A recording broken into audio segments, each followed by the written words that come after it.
Oke, kita akan lanjutkan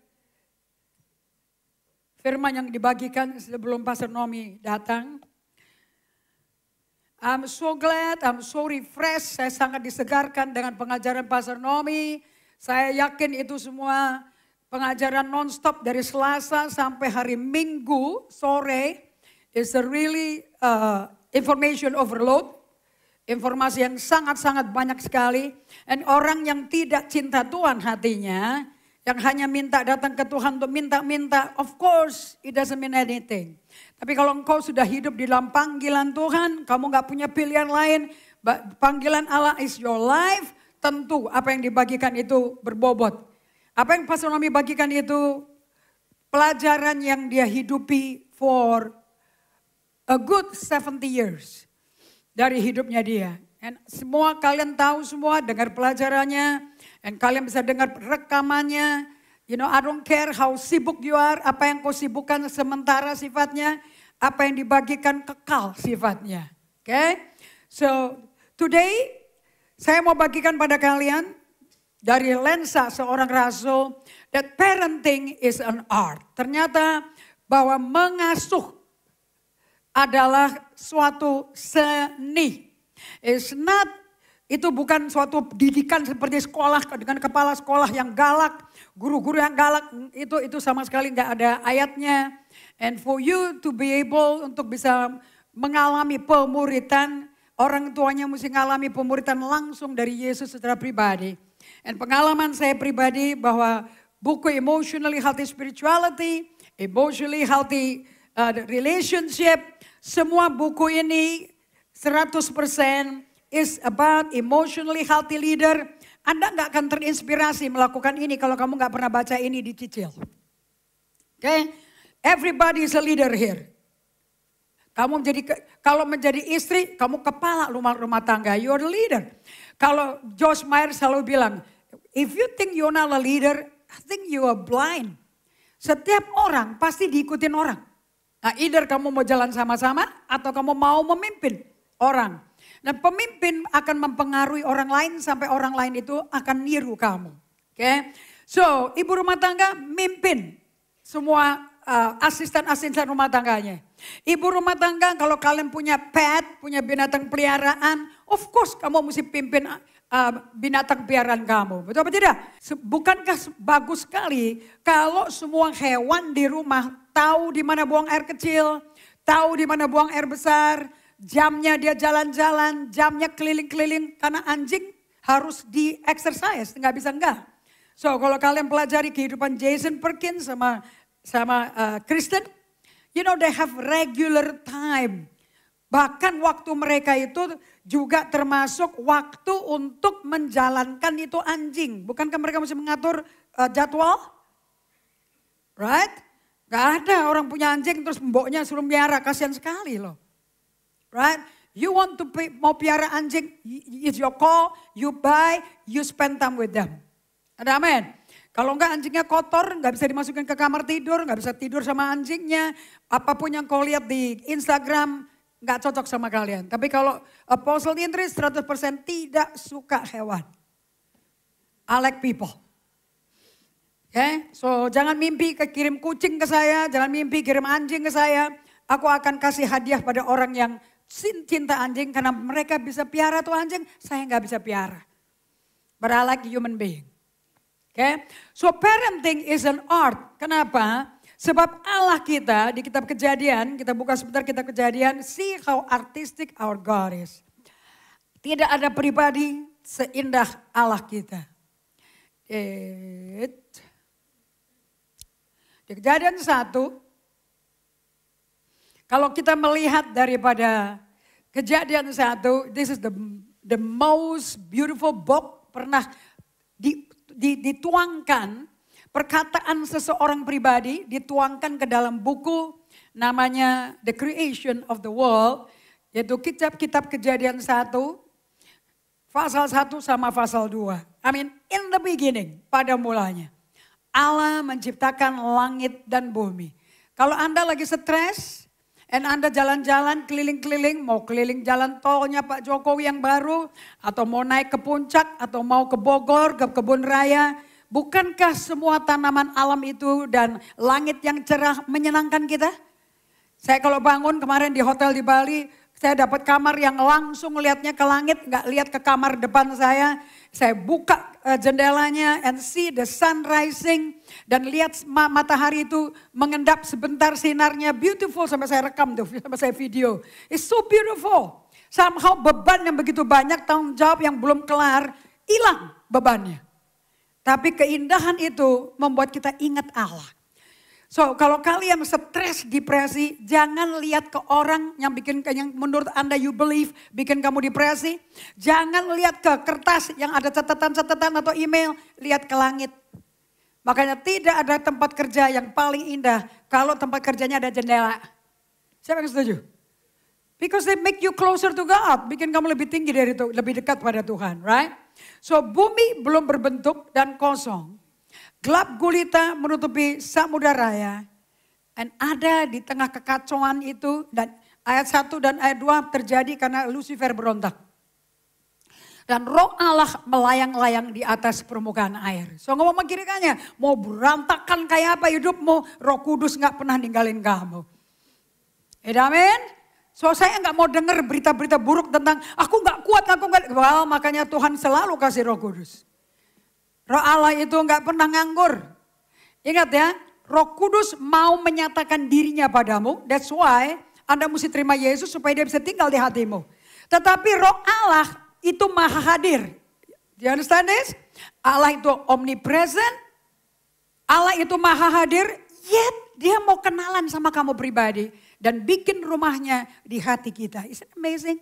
Kalau ngomong Allah kita mujizat setia. Lagu yang Henry pilih kemarin, of course bisa ada di badan yang tidak fit ini, badannya nggak sempurna, and yet dia maha hadir di mana-mana. Isn't it amazing?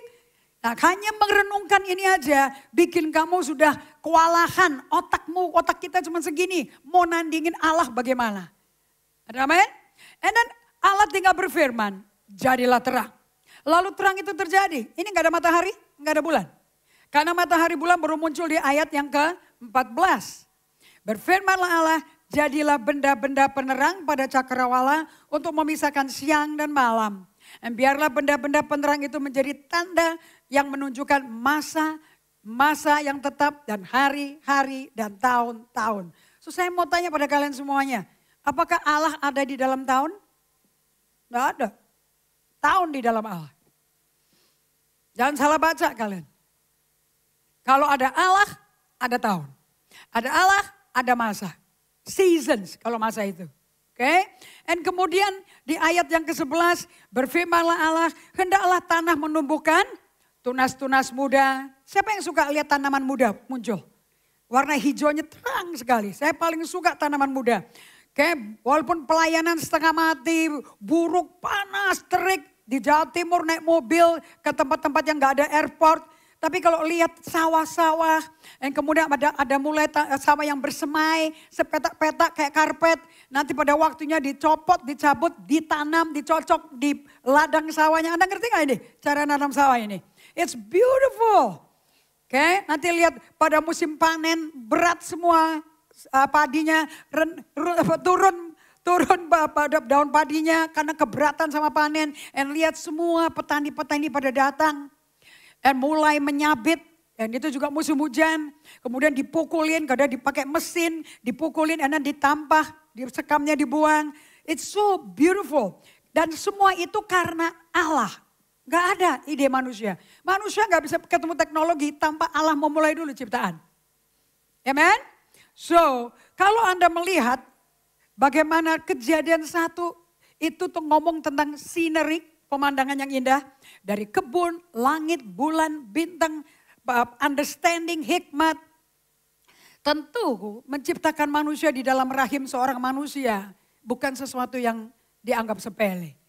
Di Mazmur 139, Anda mesti belajar pakai bahasa Inggrisnya, it's just so beautiful. And Daud berkata, you know, I'm an open book to you Lord. Itu kalau The Message Bible berkata, hidupku kayak buku kebuka samamu.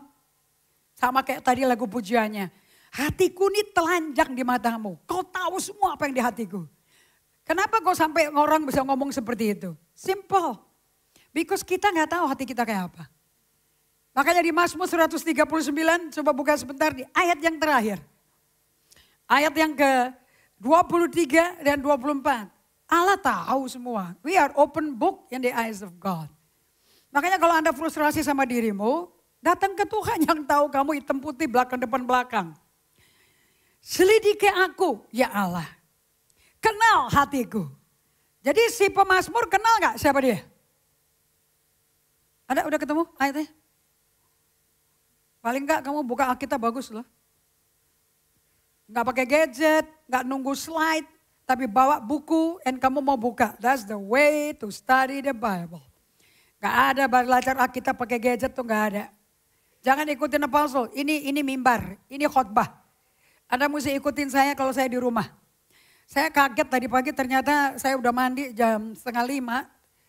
Jam saya masih jam Bali, jadi saya wakernya mulai alarm at 4, gak taunya itu jam 3 pagi. So kalau nanti siang saya kira-kira hilang jam 4, maklumkan. Oke, power nap is powerful. So pemazmur yang berkata, my life is an open book to you. And then dia berkata, search me oh God, selidiki aku ya Allah, kenal hatiku. Uji ini bukan ngomong gini karena Allah gak tahu hatinya dia loh. Dia tidak ngerti hati dia kayak apa. Uji aku, kenalah pikiran-pikiranku. So tanpa kita diuji, kita nggak tahu hati kita kayak apa. Yes or no? Is it amazing? Ini hanya orang rendah hati bisa doa kayak gini. Kalau orang yang nggak peduli Tuhan, doanya kirimkan mujizat Tuhan, sembuhkan Tuhan, sediakan uangnya Tuhan, kirim dokter yang bagus Tuhan, semuanya yang the best for you. But you don't even know your heart. Dan kamu gak dapat semua itu, Anda pahit sama gereja, pahit sama pendeta, very easily chip on the shoulder, gampang sekali tersinggung, oke, terkupil, tercobel-cobel sedikit, gampang sekali marah, gampang sakit, gampang marah. Karena Anda kalau gampang kepahitan, gampang sakit hati, Anda mesti doa ini. Selidiki aku Tuhan. Aku kenal hatiku seperti kau kenal aku. Karena di ayat 1, 2, 3 bukankah dia berkata, kau tahu kok, waktu aku duduk, waktu aku berdiri, engkau ngerti pikiranku dari jauh. Engkau periksa aku. Kalau aku jalan, aku mau tiduran, segala jalanku kau maklumi. Sebelum lidahku ngeluarin perkataan, engkau udah tahu aku mau ngomong apa. Halo. Makanya kira-kira kalau omongannya itu kotor, kira-kira Tuhan bisa rem gak? Bisa kalau kamu hatinya kenal. Bagaimana Allah tinggal dan mengontrol hatimu. Yang dikontrol bukan intelekmu. Allah gak pernah nyentuh apa yang kau punya. Allah sentuh siapa kamu. And you are your heart. Engkau adalah hatimu. Makanya orang kalau udah sakit hati, udah sakit sekali, aku gak bisa ini kejar, sakit sekali. Yang sakit itu dia. Bukan benda lain. Are you hearing me? Pribadinya udah sakit itu. Jelas? And when you are hurt, kalau sakit sekali gak kuat, mau pingsan rasanya, mau teriak-teriak rasanya, lepas kontrol, that's okay. And Daud berkata, come to God. Sebab dia tahu hatimu. And dia bisa bantu kamu nyelidiki, kenapa kok sampai sakit seperti itu. Dan belajar dari Daud. Gak ada buku EHS sama buku Mazmur. Tidak ada buku EHR dari Peter Scott Zero tanpa buku Mazmur. None. Semua pelajaran ini, daily office is the book of Psalm. Bagaimana kau praktek untuk mengenal disorientasi di dalam jiwamu. Supaya kamu mengalami orientasi kembali. Supaya Tuhan bisa membawa kamu kepada orientasi yang baru. Tuhan gak suruh kamu setengah mati. Terpuruk di dalam sumur dengan kesakitan. Sampai pakai obat narkoba, obat tidur. No, that's not the way. Orang yang pakai obat-obatan gitu, pakai rokok, pakai alkohol. Itu orang yang gak berani menghadapi sakitnya. Akibatnya gak mau rasakan sakitnya, hidup di dalam denial. Dalam penyangkalan diri. You're fake. Pura-pura sehat padahal sakit. Kamu penipu, pembohong. Dan kerajaan surga gak dibangun di atas dasar dusta. Jangan engkau berdusta. Correct? Tidak boleh bohong. Itu dosa loh. Sakit hati bilang gak sakit, bohong. Enak bisa pakai ketawa. Kenapa? Udah disuntik. Suntiknya apa? Macam-macam. Kulineri, makanan enak, shopping. Kalau ada duit ya, kalau kagak duit kan tambah double sakit kan. Betul apa tidak? Right? Alkohol, makanan enak. Itu pelarian semua. TV, kayak nonton TV terus. Dan TV kan sekarang bisa dibawa kemana-mana. Anda bisa langganan Netflix kan di handphonemu. Which I don't know. I don't know what Netflix is. Saya nggak pernah langganan. I'm not interested karena saya nggak suka nonton film basically. Saya sukanya ketemu orang. Guys, kalau engkau nonton film hanya buat pelarian, well, Anda duduk makan makanan enak, you know what you are doing? Kamu akan punya problem sakit diabetes, darah tinggi, kamu akan overweight, badannya kegemukan, you're not living healthy, kamu gak bisa disiplin diri, and kemudian sakit tapi dibener-benerin. Saya mau tahu sekali lagi, and it's repeated in the daily office, diulang-ulang di day by day. The kingdom of God is not built on pretense. Kerajaan Allah tidak dibangun atas dasar pura-pura. Kerajaan Allah dibangun atas dasar kebenaran. Are you hearing me? So, kalau orang mau benar, doanya kayak gini. Selidiki aku, ya Allah. Kenali hatiku, ujilah aku, dan kenalilah pikiran-pikiranku. Lihatlah, apakah jalanku serong, tuntun aku di jalannya kekal. Waduh, gak heran kalau Daud itu berkemenangan dalam segala tantangan, segala musuh, segala peperangan. Orang rendah hati. Coba lihat di 1 Petrus 5 ayat 8. Hanya karena kamu orang Asia cengengesan gak berarti kamu rendah hati loh ya. Oh, banyak orang sombong ditutupi dengan budaya Jawa Tengah. Budaya orang Jawa. Ayat 6 maaf. 1 Petrus 5 ayat 6 atau Yakobus 4 ayat 6. Nanti kita ke Yakobus ya. Karena itu rendahkanlah dirimu di bawah tangan Tuhan yang kuat. Udahlah, Tuhan jangan dilawan. Supaya kamu ditinggikan pada waktunya. Apakah Allah mau promosi kamu? Yes, because pada waktu kita dipromosi, kita memuliakan Allah. Tidak ada waktu lain. Nama Yesus keren sendiri melihat transformasi hidup kita. Oke? Sekarang kita buka ke Yakobus 4 ayat yang ke-6. Anda mesti hafal ini rumus loh. Yakobus ini buku Amsal Perjanjian Baru. Jadi kalau kamu kurang hikmat, renungkan Yakobus.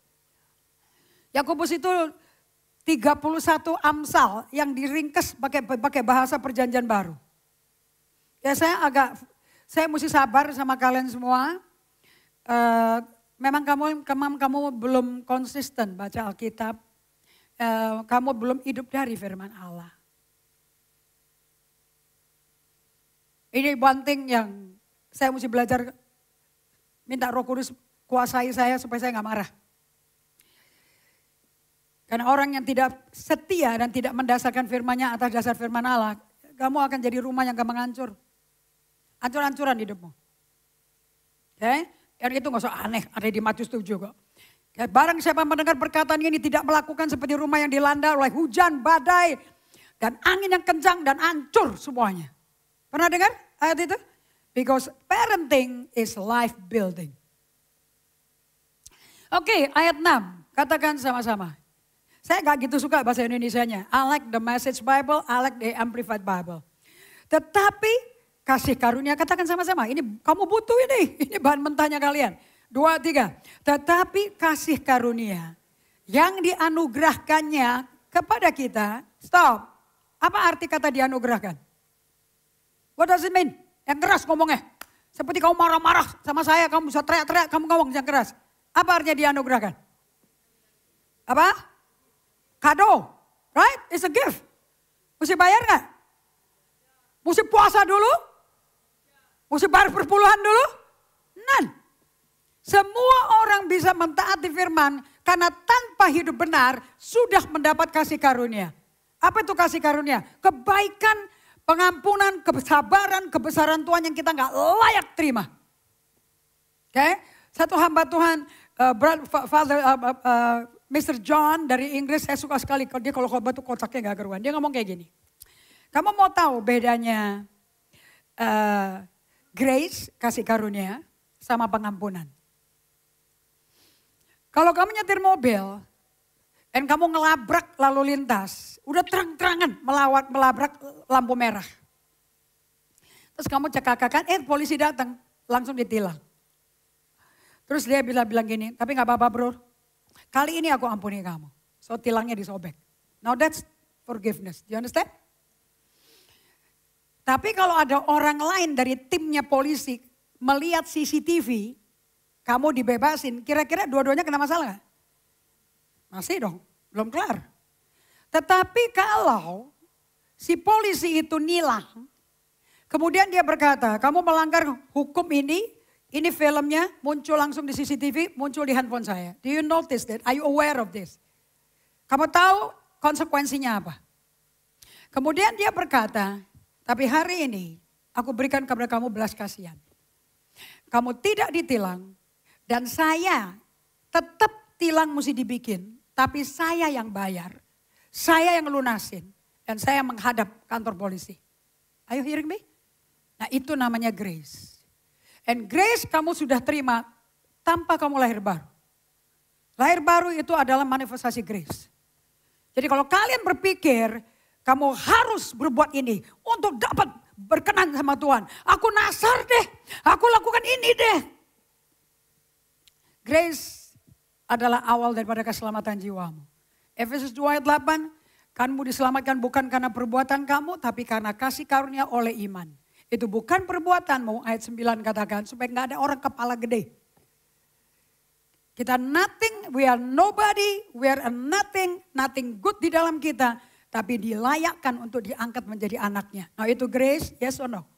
Musuhnya kita yang disalipin, tapi anaknya yang disalipin. So pembayaran resmi dilakukan loh.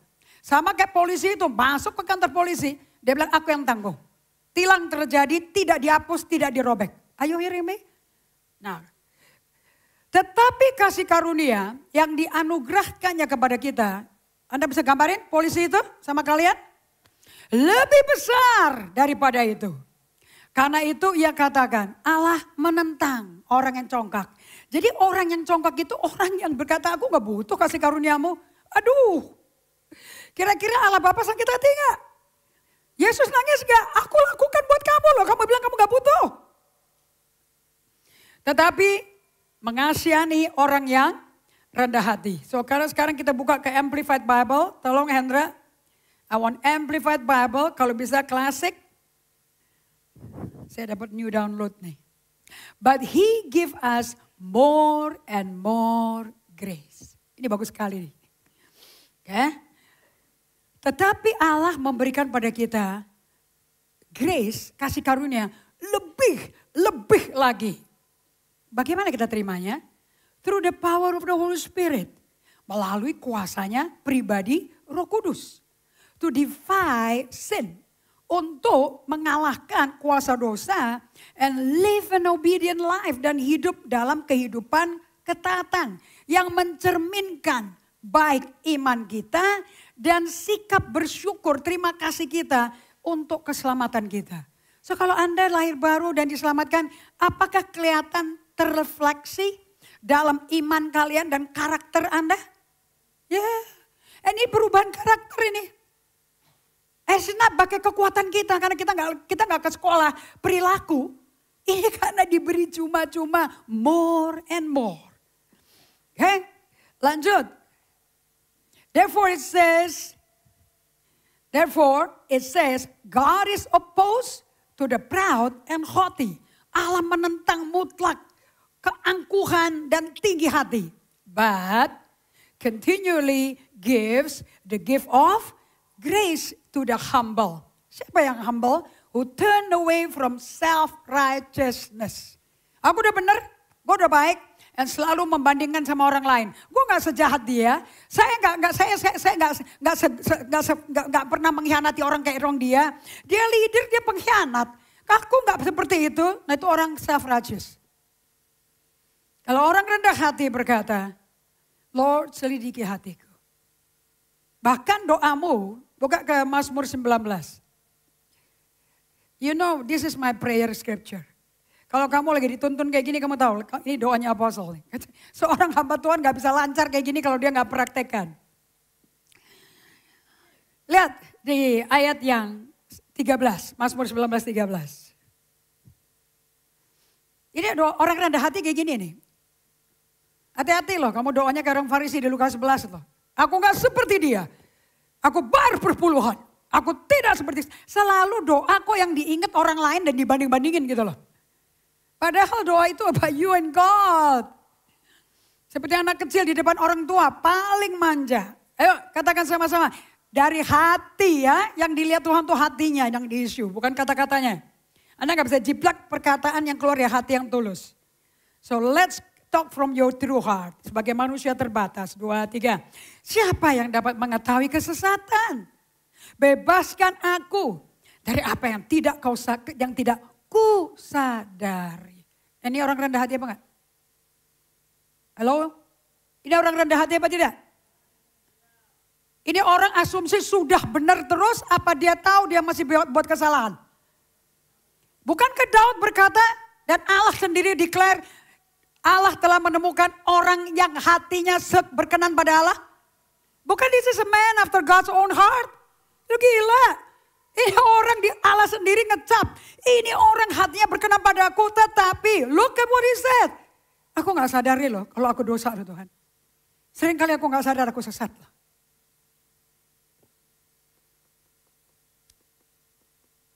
Makanya ujian itu penting. And parenting is actually a discipleship moment bagi orang tua. Jadi kalau orang tua berkata, dan orang tua yang suka marah-marah, kemarin saya tunggu di Starbucks, Mary beli kopinya saya. Dan saya duduk di meja samping bar sambil ngeliatin orang lewat lalu lalang. Tapi mata saya lihatnya ke si Mary. Karena lama banget. Terus saya gak tahu dia belanja apa aja, pokoknya dia pakai dua tas Starbucks kayak pokoknya. Dan di depan ada satu ibu-ibu muda, gak terlalu tua, and a little tiny girl, anak perempuannya kecil, but I know she's about 7 or 8 years lah, tapi cuman frame-nya kecil. And dia duduk dengan backpack-nya, pakai baju ketisha putih, celana pink, very tiny, mungkin kakinya segede lengan saya. And maminya duduk di situ, big stomach, perutnya gede. And terus anaknya ngomong apa very fluent, fasih. Cuman aku gak dengar detailnya apa. Langsung mamanya ngomong kayak gini. Udah, kita udah tunggu di sini. Itu masih ngantri. Lihat gak tuh banyak ngantrinya. Saya bilang, aduh kita gak sadar ya. Buat maminya itu udah benar. Kalau maminya jawabannya kayak gitu, berarti itu anak kepingin maminya ngantri kan. Betul apa tidak? Atau ada di dalam antrian supaya bisa ambil pesanan dia. Betul apa tidak? Tetapi di suara maminya itu frekuensinya tinggi banget. Sampai saya bisa niru apa yang dia ngomong. Karena kedengaran sekali. Saya ngelihat, she just asked innocently, kok mami gak ngantri? Itu masih rame. Masih panjang, lihat gak tuh?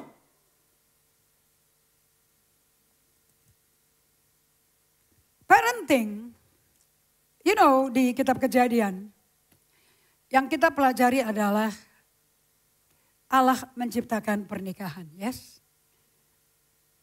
Coba buka Kejadian 1, 26, 27, 28. Saya senang loh Allah gak pernah bikin sinode. Sinode itu dibikin karena negara kita itu butuh keamanan, keyakinan bahwa ini perkumpulan orang-orang sampai ribuan, ini bukan makar ya. Tapi orang-orang yang bertanggung jawab untuk berkumpul tanpa mengacaukan negara. Mengacaukan, memberikan ajaran sesat atau perkumpulan apa. Makanya kita diorganisasikan. Siapa sih basically penanggung jawab? Apa sih artinya ketua sinode? Kalau bukan penanggung jawab semua gereja-gereja yang dinaungi.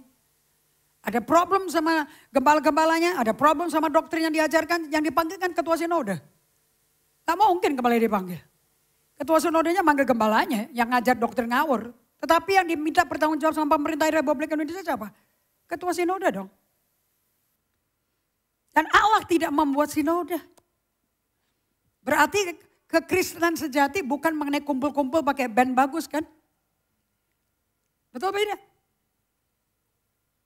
Katakan sama ayat 26, 27, 28. 2, 3. baiklah kita menjadikan manusia menurut gambar dan rupa kita. Supaya mereka berkuasa atas ikan-ikan di laut, burung-burung di udara, atas ternak dan atas seluruh bumi, dan atas segala binatang melata yang merayap di bumi. Coba kamu teliti di situ sebentar, analisa, diagnosa.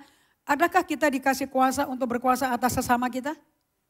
Gak ada. Tulis di situ, tidak ada satu manusia aku bisa kuasai.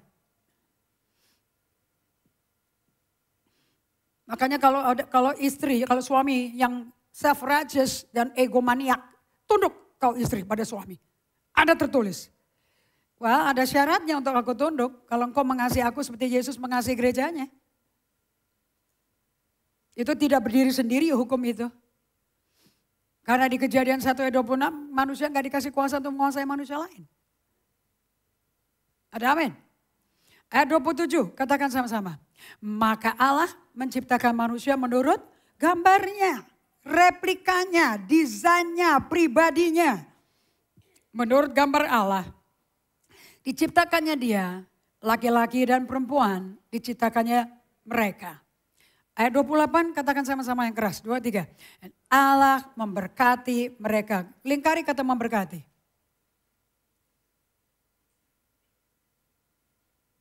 Apa itu arti kata memberkati yang kalian mesti lingkari itu? Lalu Allah menjelaskan pemberkatan itu untuk apa?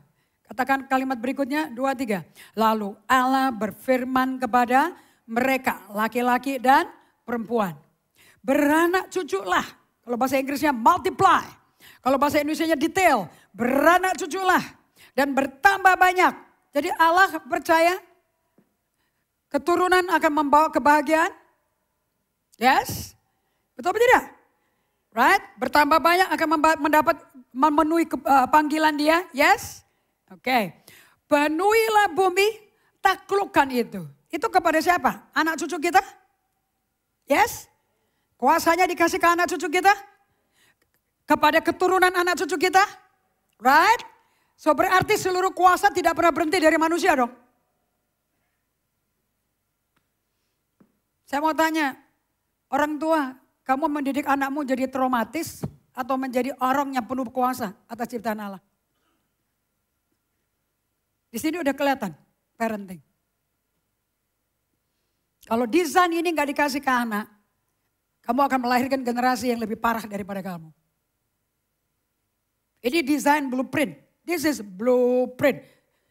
Kalau kalian seperti Pak Jamie, kontraktor pasti bekerja berdasarkan rancang biru. This is the blueprint. Beranak cuculah dan bertambah banyak, penuhi bumi. Dengan keturunan manusia yang serupa gambar rupa kita. Kitanya K besar, kita itu majemuk, Allah Bapa Putra Roh Kudus. So beranak cucu dan bertambah banyak semua keturunan serupa gambar rupa Allah Bapa Putra Roh Kudus. Supaya keserupaan mereka serupa dengan Allah, Allah pencipta langit dan bumi, Allah pemilik langit dan bumi, Allah berkuasa atas ciptaannya, dia pengatur ciptaannya. Kita pun yang lahir diserupakan dengan dia.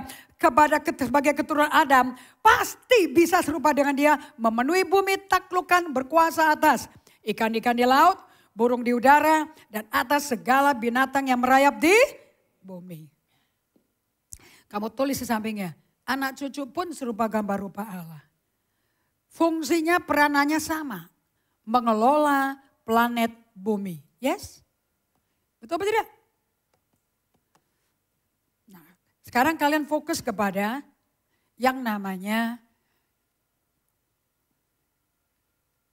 penciptaan dari Allah. How God create people. Bagaimana Allah ciptakan manusia. What is in his mind? Apa yang ada di pikiran dia sebetulnya. Kita akan lihat video sebentar.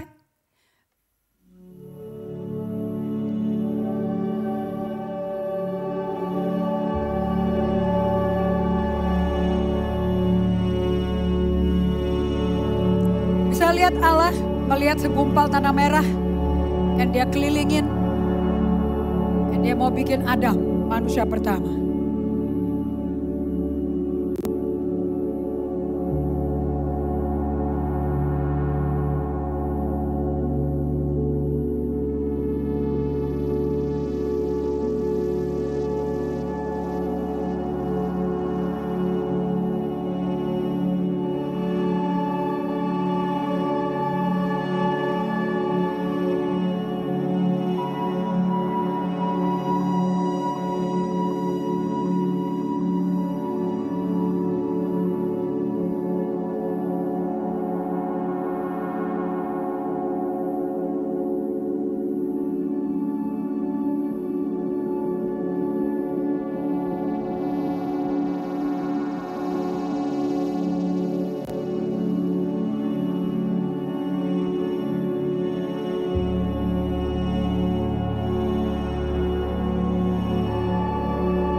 Firman Allah berkata, dari debu kau kembali ke debu. Pemahat ini melihat batu dan pikirannya menggambarkan apa yang dia gambarkan, apa yang dia pikirkan. Dan hanya dia yang tahu. Pada waktu Allah menciptakan manusia dari debu. Dari debu dia kumpulin menjadi gumpalan. Mungkin pakai ludahnya dia. Anda ingat waktu dia menyembuhkan orang buta, dia ludahin debu itu, dia taruh lagi, kembali lagi ke bahan asalnya. Dan kemudian dia pikirkan, dia bentuk mukanya, dia bentuk kaki tangannya. Tangannya Allah sibuk membentuk Adam. Hanya satu manusia yang dia bikin. Hawa tidak dibikin, tidak diciptakan. Hawa dibangun dari yang dia ciptakan. Anda mengerti ini? God built Eve from the side. Daripada rusuknya Adam. Tapi Adam satu-satunya manusia. So kita lihat di sini Allah menciptakan Adam dari tanah basah. Yang Allah kerjakan untuk dibentuk sesuai desain yang dia mimpikan. Makanya kepada anak-anak muda Anda mesti bertanya, do you have the dream that God give you? Anak kecil selalu ditanyain, kamu punya mimpi Allah enggak? Mimpinya Allah bagi kamu apa? Nah itu akan bikin dia bertanya terus, akibatnya Anda mesti buka Alkitab. Dan karya ciptaan dari tangannya Allah dan jari-jarinya untuk membuat manusia itu menjadi rumahnya Roh Kudus.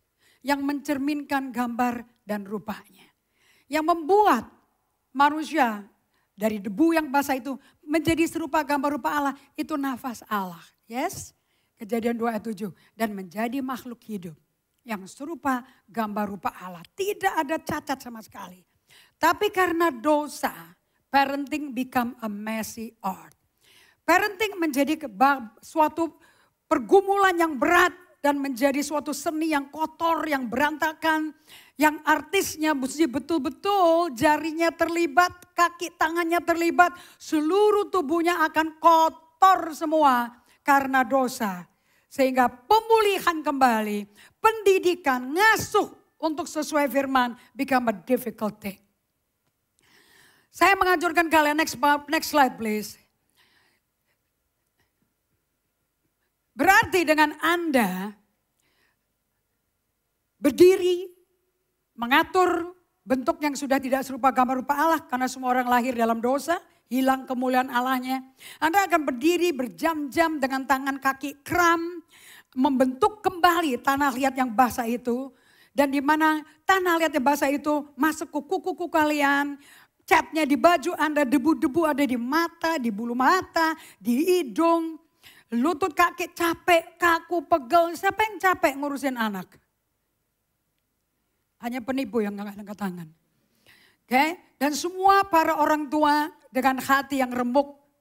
Tapi karena cintanya, penuh gairahnya. Tetap terus tidak pernah nyerah untuk melakukan yang terbaik. Memperbaiki yang tidak sesuai firman. Supaya kasih itu ada di anak itu dan dia merasa disayang oleh ayah ibunya. Hanya artis yang rela mencoba. Berani gagal dan rela mencoba ulang lagi 1000 kali untuk bisa mengetahui artinya kepuasan dari si anak yang sudah jadi dewasa. Untuk menjadi tanah liat yang mudah dibentuk di tangan daripada si ahli pahat itu. So saya mau kasih tahu pada kalian, Tuhan berkata, aku tukang pahatnya kamu. Di Efesus 2 ayat 10. Ini firman bagus sekali. Anda kalau belum lahir baru, yang Anda mesti fokus jangan ilustrasi jembatan. Yang Anda mesti fokus Efesus 2. Ayat 8 sampai ayat 10. Baru orang bisa kepingin lahir baru. Karena kuncinya ada di situ. Bukan di ilustrasi jembatannya. Katakan sama-sama, apa kata Allah tentang ciptaan yang rusak karena dosa dan hilang kemuliaan Allah. Semuanya berbuat jahat, Roma 3 ayat 1 sampai 10. Tidak ada orang cari Allah, tidak ada orang yang peduli Allah. Semua mulutnya seperti kuburan, dilabur putih depannya, hatinya penuh kejahatan. Yes, itu kita semua. Tetapi gambaran mimpinya Allah apa? Buat orang-orang berdosa yang udah rusak hatinya itu. Efesus 2 ayat 10. Katakan sama-sama 2, 3. Karena kita ini buatan Allah. So ngomong sama kiri kanannya. mau badanmu jelek, wajahmu gak cantik, gak gemilau. Kamu buatan Allah. Gak bisa disangkal itu. Ada amin? Right? Jangan dibanding-bandingkan dengan Miss Dunia, Miss Alam Semesta. Sekarang gak ada Miss lagi. Mister udah jadi Miss. Jangan amin? Dan saya gak tahu kemana itu Mister yang tidak punya rahim. Pokoknya Dr. Miles Monroe saya suka dia punya maco kelaki-lakiannya. Miles Monroe berkata, you are all men. But if you don't have a womb, you are man. But if you are a man with a womb, you're a woman. Do you understand? And jangan bikin berpusing-pusing dengan segala macam pendapat orang. Udahlah, dosa adalah dosa. Rebellion is rebellion. Mau pakai kedok LGBT, mau pakai kedok transgender, mau pakai kedok tomboy, who cares? Yang dilihat adalah where's the womb? Mana rahimnya? Itu sudah cap langsung, you're a woman. Itu a man with a womb. Namanya woman. You got it? Sedikit belajar bahasa Inggris. So, kalau anak-anak laki ogel-ogel pantatnya, saya bilang kamu mesti pergi ke tempatnya Dr. Henry punya gym. Supaya tulang punggungmu lurus. Tulang panggungmu kuat. Otot kuat. Jadi nggak ogel-ogel kalau jalan. Jelasin deh, bring it to the gym. Bingung aja. Tulang ogel-ogel kok menyatakan beda gender. Ya nggak bisa dong. Siapa yang punya mimpi bahwa kamu jadi manusia? Dunia, society, atau Allah? Of course. Did you like the video? I mean this guy, kita selamat loh. Online-nya masih jalan. And dia berdiri di sini. Tiba-tiba dia berdiri di sini. And dia lihatin itu batu. Yang tahu akan menjadi siapa? Hanya dia loh.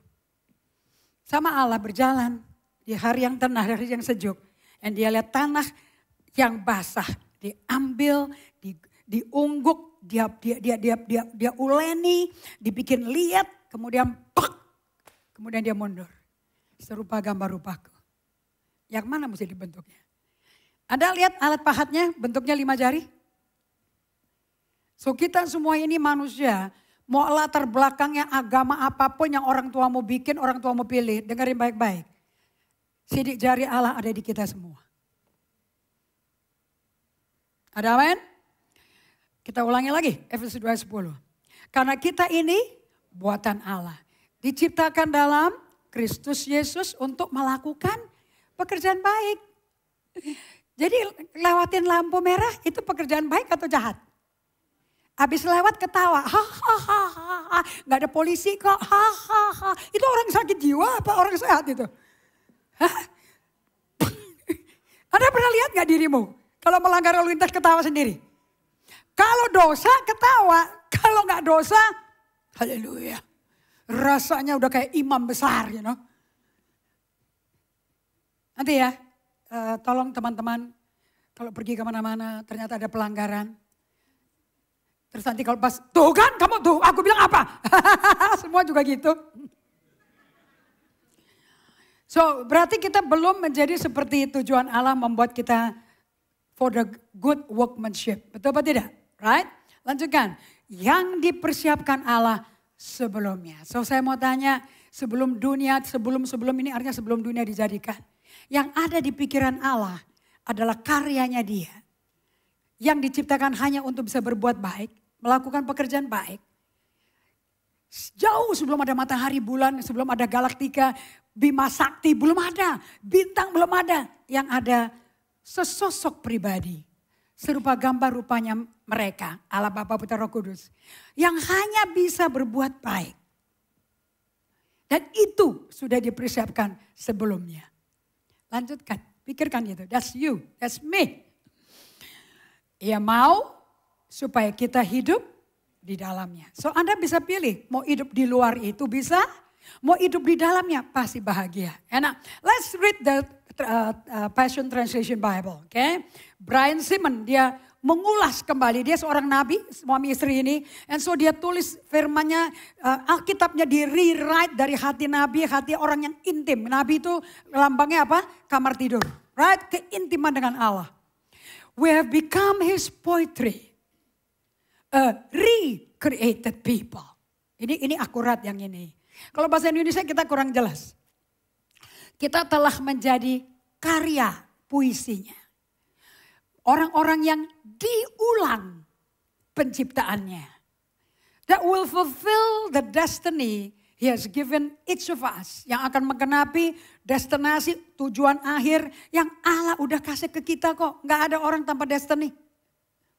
For we are joined to Jesus. Makanya kita mesti satu dengan Yesus. The anointed one yang diurapi. Allah, the Messiah. Even before we were born. Bahkan jauh sebelum kita lahir. Keluar di rumah sakit Bunda. Keluar di rumah sakit Cikini, Carolus. Keluar di rumah. Lahirnya di bathtub, whatever lah. God planned in advance our destiny. Allah sudah past tense, sudah kelar. Rancangan duluan sudah diselesaikan untuk destinasi setiap orang yang lahir. And the good works we would do to fulfill it. Jadi kita ini mesti diciptakan, mesti kerjaan kita bagus semua. Dan bagian kita di bumi cuma menggenapi aja. Isn't it amazing? Tapi kita belum ke situ kan? Now that's the part yang Allah akan muridkan kamu. Supaya kamu menjadi seperti ini. So Anda bisa lihat, this is aslinya, desain original. And ini faktanya. This is reality, ini faktanya. Katakan sama-sama, saya faktanya. Efesus 2 ayat 10, realitinya. Nangkap gak? So you need to be your reality, namanya the authentic you. Jelas? The authentic you is not now. Now is rotten through and through. Busuk. Udah ketahuan busuknya ketawa lagi. Oke? And then bikin rasionalisasi. Semua orang juga begitu, bukan gue aja. Gak usah so suci lo. Itu bahasa orang berdosa tidak mau ngaku dosa dan membenarkan diri. So let's read the Amplified Bible. 2, 3. For we are His workmanship. His own masterwork. Anda ngerti kenapa kita dandan rapi? Because we are His masterwork. Kerjaan karyanya dia. A work of art. Kita karya seni. Bukan karya bakmi. Kamu bukan gilingan tepung panjang-panjang. Gitu, bukan. You are beautifully carved. Dipahat dengan beautiful. Allah beri waktu, bikin waktu, invest waktu for you. Satu orang, satu desain. Is that amazing? Saat ini terdaftar di dunia ada 7,8 miliar manusia. The whole globe. And 7,8 miliar, satu persatu Allah karyakan debunya dengan spesifik dan khusus. Is that amazing? Yang sama adalah kalau setiap orang yang dia karya itu, terima Roh Kudusnya. Yang bikin kita gak bisa sama, karena ada yang terima, ada yang gak terima. Ada yang terima tapi kering, bocor. Sehingga tidak ada lagi, love tanknya kosong. And you're back to the old fakta. Katakan sama-sama, saya mau hidup dalam realita Allah. Saya tidak mau hidup dalam faktanya sekarang. And Yesus mati di kayu salib, bangkit dari mati, bisa mentransformasi dari fakta menjadi realitanya. Amen. See, if you really love God, you can be so poetic. Kalian bisa begitu jadi pensyair ngomongnya. Because love is poetic. Makanya Mazmur semuanya poetic. For we are His workmanship, kita adalah hasil karyanya dia. His own masterwork, a work of art. Gak ada orang kepingin jelek, betul apa tidak? Betul kan? Ada pria suka dandan gak? Ada dong, masa pria gak dandan? Kalau gak toko-toko butik laki gak laku semua. Betul gak? Siapa yang suka ke butik? Om-om. Pemuda-pemuda, siapa suka buka butik? Angkat tinggi-tinggi. Ya butik di Mangga 2 lah, boleh. Yang KW 2 boleh lah, tapi butik kan? Halo? Betul? Ih malu-malu. Tuhan lihat gesekan kredikat kamu loh. Okay? Created in Christ Jesus, diciptakannya di dalam Kristus Yesus, artinya apa? Bagus sekali ini. reborn from above. Dilahirkan ulang dari atas. Kamu bisa tulis di sampingnya Yohanes 1 ayat 12-13. Spiritually transformed. Secara rohani ditransformasi. Renewed, diperbarui ulang. Semua pakai artinya diulang. Ready to be used. Siap untuk dipakai for good works. Which God prepared for us beforehand. Taking path which He said. Yang dari dulu Tuhan udah siapkan jalurnya, Dia udah bikin. Untuk jalurnya manusia ini yang dilahirkan ulang, diciptakan ulang, dibikin ulang. Jalurnya pun dibikin, diset sama Dia. So that we would walk in them. Supaya kita jalannya di jalur ini aja. Siapa jalan kita? Living the good life which He prearranged. Kita ngidupin kehidupan yang bagus. Yang Dia sudah atur sebelum dunia dijadikan. Dan disiapkan untuk kita semua. Makanya semua taman tetap seperti greenhouse. Sampai Kejadian 2 ayat 5 manusia dibentuk. Baru dibuka kebun itu. Kenapa? Karena orang yang mengelola, manajernya sudah hadir. Are you hearing me? Saya mau Anda renungkan ini pagi, siang, dan malam supaya kamu tahu tujuan bangun tidur pada pagi itu buat ngapain. Cannot take care of myself. Kalau di sekolah saya kita belajar namanya the leader in me. What is the leader in me actually? How to lead yourself to take care of you. Kalau kamu gak bisa take care of you, you cannot lead yourself, you cannot lead others. Kalian gak bisa mimpin apa yang kamu gak pernah mimpin. And number 1, John Maxwell berkata, the most difficult one to lead is you. Jim Rohn, kalau Anda pengusaha, mesti punya Jim Rohn sebagai mentor kalian. He's dead. He's a billionaire. Dari uang cuma $25, kerja cuma 7 bulan sama mentor dia. 7 bulan di mentor, berubah dia menjadi triliader. And dia anak Tuhan, dia Kristen. Number 1. If you want that, there's about 10P, ada 10P. And kamu mesti bayar berapa $100 untuk ikut di mentor. Ada 1P, personal development. If you don't develop yourself, gak ada anak di rumah yang akan terkembangkan. You cannot keep on blaming other people. Dasarnya anak ini susah. Ini anak gak mau sabar. Kayak kemarin di Starbucks. Ini anak tahu apa? Dia cuma polos tahu. Orang kalau mau belanja di Starbucks mesti ngantri dari belakang. Mamanya duduk. Logika gak anaknya? Pinter toh. Banyak orang datang ke Starbucks punya policy. Mau ke Cengkareng, mau ke Singapura, mau ke Amerika. The policy is SOP-nya standar. Anda hanya bisa beli kopi kalau Anda masuk dari sebelah kiri. And you go nomor 1 ke kasir, betul gak? You pay first, you order, betul? And then you go to the other end to collect the food, right? Itu orang-orang Indonesia dong. Tempat collect the good. Barangnya orang dilihat-lihat. Terus sudah datang ke kasir. Ada apa aja barangnya? Ma'am, mesti antri di situ, ma'am. Kamu kan ketawa lagi kan kalau orang salah kan? Ya so funny. Tiap kali orang salah kamu ketawain loh. Tapi kalau ada orang benar teratur, tertib. Kayaknya kita tertantang loh. Kok dia lebih baik dari gue? That's efek daripada dosa loh. Gila ya, operating system kita rusak. Itu ada di buku Emotionally Healthy Discipleship, bab appendix terakhir. Our OS, operating system, is totally destroyed. Makanya we need to recover again. And kalau engkau balik ke Tuhan, and ini step by stepnya kenapa, bagaimana Roh Kudus bekerja. And ini alatnya, kamu praktek ini, Roh Kudus kerja seperti apa yang dikatakan. It is painful, karena kita reconstruct kembali kok. Ya terang gak gampang dong. So, for we are His workmanship, His own masterwork, a work of art, created in Christ Jesus, reborn from above, spiritually transformed. Yang ditransform apanya? Rambutnya apa rohaninya? Renewed spiritually, ready to be used for good works, which God prepared for us beforehand, taking path which He said, so that we will walk in them, living the good life. Siapa mau hidup kehidupan yang enak? Okay? Nggak dicari di duit, nggak dicari di kerjaan, nggak dicari di cowok, nggak dicari di cewek. Nggak ada orang bisa kasih. Orang sakit, kamu mau kawinin, you are sick, man. The living the good life, you need to come to be in Jesus. Prearranged and made ready for us. So, Dennis Rainey ngomong seperti ini.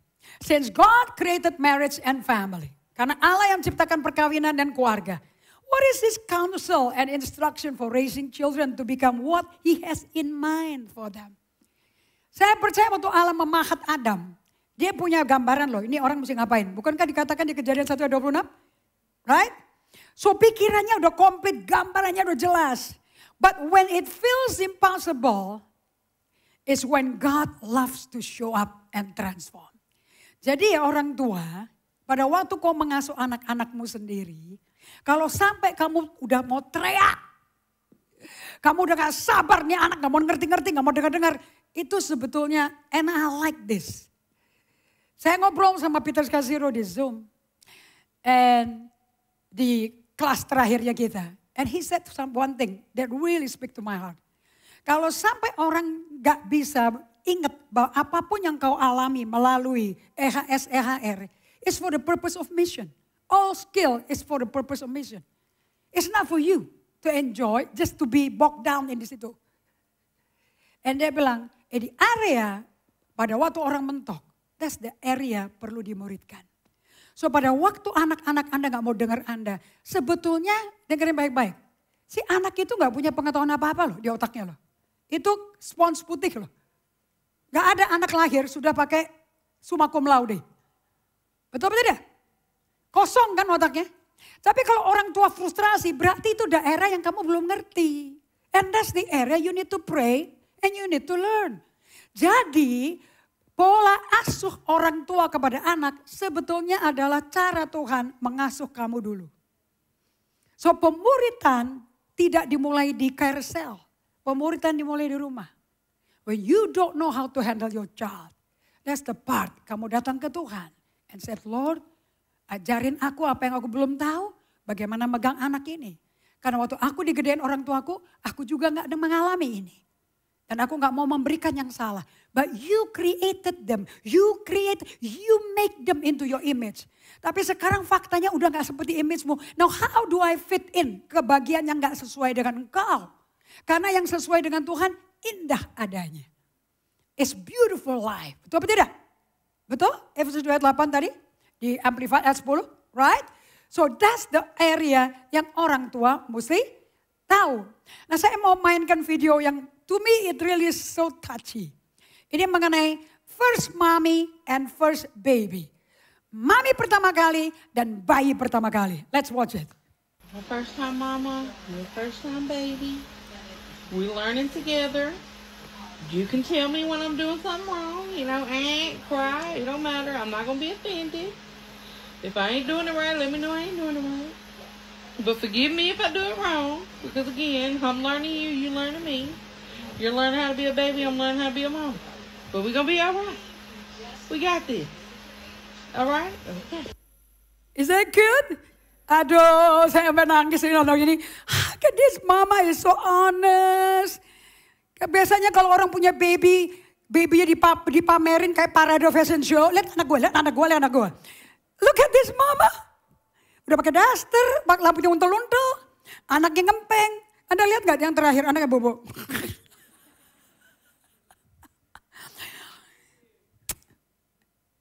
Me first mommy, you first baby.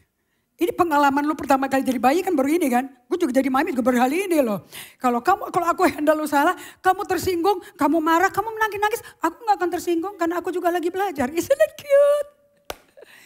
Nah kalau setiap orang tua seperti ini, gak mungkin anaknya dicubit, bayi dibanteng suruh diem. Gak mungkin dong. Gak mungkin bayinya diangkat muntah-muntah, dilempar muntahnya ke tembok dong. That's parents yang gak ready to be a parent. Kalau sampai kalian belum dapat jodoh, be like a Hannah. Jadi kayak Hannah. Hannah juga kawin gak bisa punya anak. Ada orang yang gak menanti apa-apa beranak melulu. You know what I mean? Sampai mesti pakai KB. Mana terus. Tiap tahun, bung, bung. Tapi ada yang kepingin punya anak. Mereka pikir kepingin punya anak berarti kamu ready sebagai parent. No, you're not. Tuhan lebih tahu. So kalau kamu tidak segera kawin, walaupun usiamu sudah 50-60 tahun, it's okay. Kita punya Allah yang luar biasa, yang tahu covenant-nya. Bukankah anak cucu kehendaknya dia? Jadi gak ada limit dong. Gak usah pakai surrogate, gak usah pakai bayi tabung, gak perlu. Karena tidak ada bayi tabung bagi Sarah, tidak ada bayi tabung bagi Hana. Gak ada bayi tabung bagi Leah maupun Rachel. It was all God. Karena anak itu kehendak Allah. So parenting, slide 29 please. Parenting is the high calling and privilege from God. Next please. Tidak ada yang lebih rewarding daripada mengasuh anak. Okay, next slide please. Ingat, yang ada di hati Allah adalah anak-anak. Bukan jemaat gereja loh. Kamu kumpul-kumpul kayak gini kalau kamu nggak berkelakuan sebagai anak Allah, that's not really important. Saya baru belajar loh. Ternyata bukti sah bahwa GGA betul-betul memuridkan jemaatnya. Jika kita mengunjungi rumah-rumah tangga kalian, dan anak-anak kamu semua menjadi murid Kristus. Itu baru sukses. Bukan dari kehadiran di Kersel, sama sekali. Behold, children are a heritage and gift from the Lord. The fruit of the womb, a reward. Jadi mestinya anak itu bukan beban ekonomi, bukan beban emosi dari orang tua. It's a gift. Mestinya bisa datang ke anak, bisa belajar dari anakmu. And Anda bisa dimuridin Tuhan melalui anak-anak Anda. Anda akan memiliki kekayaan. Sesungguhnya anak-anak lelaki adalah milik pusaka daripada Tuhan. Dan buah kandungan adalah suatu upah. Ke slide 35 please. Dan saya akan kasih pertanyaan ini pada kalian semua. Like arrows. So next week we'll be learning about arrows. Seperti anak-anak panah di tangan pahlawan. Demikianlah anak-anak pada masa muda. Berbahagialah orang yang telah membuat penuh tabung panahnya. Dengan semuanya itu, ia tidak akan mendapat malu apabila ia berbicara dengan musuh-musuh di pintu gerbang. Berarti kebanggaan orang tua itu siapa? Anak-anak bukan? Nah, sekarang pertanyaan saya pada kalian. Seperti anak-anak panah di tangan pahlawan. Saya mau tanya, enggak ada anak panah tanpa ada pahlawan. So who's the pahlawan? The parents. Orang tua kalian harus lulus menjadi pahlawan, a warrior. Sebelum kamu menjadi bapak atau mami. Kalau enggak anakmu enggak bisa diluncurkan sama sekali. Kepada destiny yang Allah sudah sediakan sebelum dunia dijadikan. Siapa anak panah itu? It's your children. Bagaimana membuat anak panah itu? Siapa pahlawan itu?